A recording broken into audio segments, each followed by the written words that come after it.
পনিরের রেসিপি। চলো পনিরগুলো একটু কাটিং করে নিই, অলরেডি অনেকগুলো করে নিয়েছি।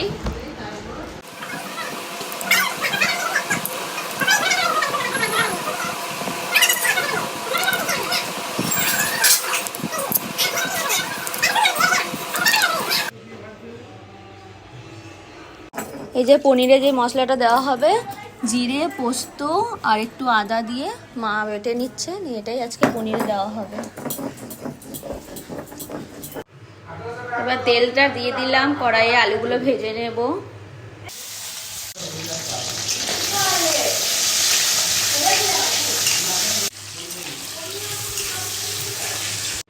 চলো এবার পনিরগুলো ভেজে নিই তেলে। লবণ দিয়ে দিলাম জলটার মধ্যে, পনিরগুলো তুলে তুলে এখানে রাখবো। তুলে তুলে এবার জলের মধ্যে দিয়ে দেবো। এই যে সব পনিরগুলো ভেজে তুলে নেওয়া হয়েছে, আলুগুলো ভেজে নেওয়া হয়েছে। এবার দিয়ে দেবো কড়াইয়ে ফোড়ন। কিছু কাঁচা লঙ্কাও দিয়ে দিলাম, টমেটোও দিয়ে দিলাম। এবার পোস্ত, জিরে, আদা বাটাটা দিয়ে দেবো তেলের মধ্যে। একটু লবণ দিয়ে দিলাম, হলুদ দিয়ে দিলাম।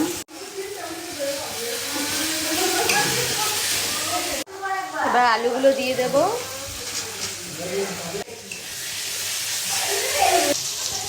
পনির খেয়ে দেখি। তো চলো এবার পনির সহ জলটা দিয়ে দেবো। তেল চলে এসছে মশলাতে। এই যে এবার একটুকু ফুটে আসলে নামিয়ে দেবো। এবার হয়ে এসছে, নামিয়ে নেবো। দিদাই তো পারবে? হ্যাঁ দিদা, টেস্ট করে দেখি।